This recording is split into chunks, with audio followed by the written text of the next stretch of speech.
So moving on to the 4 C's of borrowing, and I'll go through these. Each one is very important, and I'll give you a couple things to jot down as we go.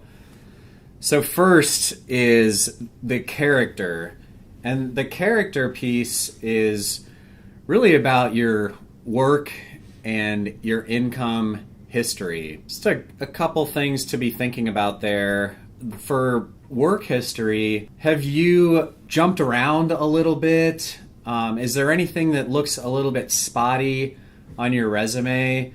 And if you just kind of put yourself in the lender's shoes, you can kind of imagine what they're looking for there is just a really solid, consistent work history. And as far as income goes, if you're in more of a seasonal industry and you kind of get lumpy income that's bigger at some parts of the year than others, then just know that the lenders are going to be looking at a longer term, they'll probably look at your last couple of years of income history because they really want to kind of average that out and get a full understanding of what can you realistically expect. And another, if you're a high commission type of employee, then they're going to want to know, like, did you just have a really blowout year and maybe this is a little bit too much home for you, or are you able to consistently repeat those commissions over time? Moving on to capacity, this piece is just all about what you can afford. The lenders want to know how stretched out are you currently, and then how much more debt could you realistically take on and still be comfortable. I think it's worth probably writing down this number.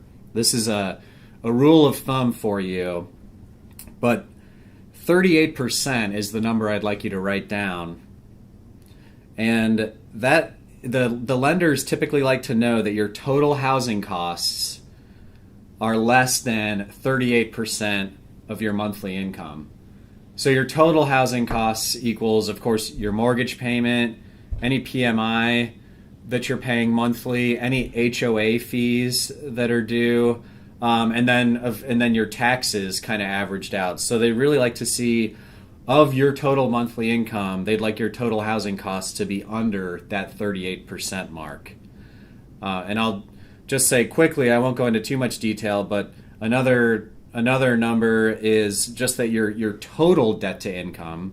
So when it comes to not just housing, but really all your debt that's out there, rule of thumb there is to keep that under 43%. All right, so collateral it's really the house. So when you're getting a mortgage, you're asking for a loan, and really the collateral that you're putting up is that house. I think what's important here is just to make sure, are you confident in the house's current value, what you're paying for it, and, are you getting a good, reasonable appraisal on that house?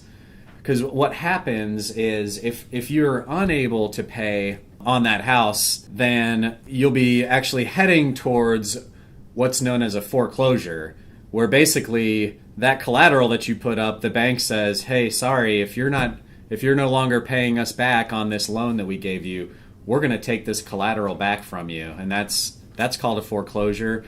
You will have, just to kind of let you know what some of the other buzzwords that you might hear out there, but you will, if you're struggling to make those payments, you will get a little bit of time to try to sell that house, and that's what's known as a short sale. But again, just know, I think it can kind of just get lost in the weeds, but know that you're really putting that house up as collateral for that loan that you're taking out. The credit piece, we actually do full presentations about how to, really make sure that your credit score is working for you and how to build up and maintain a good credit score. But the 4C credit score is really the most important one. So if you don't know your credit score and you're considering beginning to look for homes, I strongly urge you to check that out. You can get a free full report from Annual Credit Report score.com. There's also just some other websites where if you just want to do a quick score check, another one that's pretty popular out there is Credit Karma. So I would, like I say, urge you to know your credit score. If it's not as high as you'd like it to be or as that you think it should be, then get a free report. Take a look at the full report. See if there's any discrepancies, any errors, especially if you have a common name.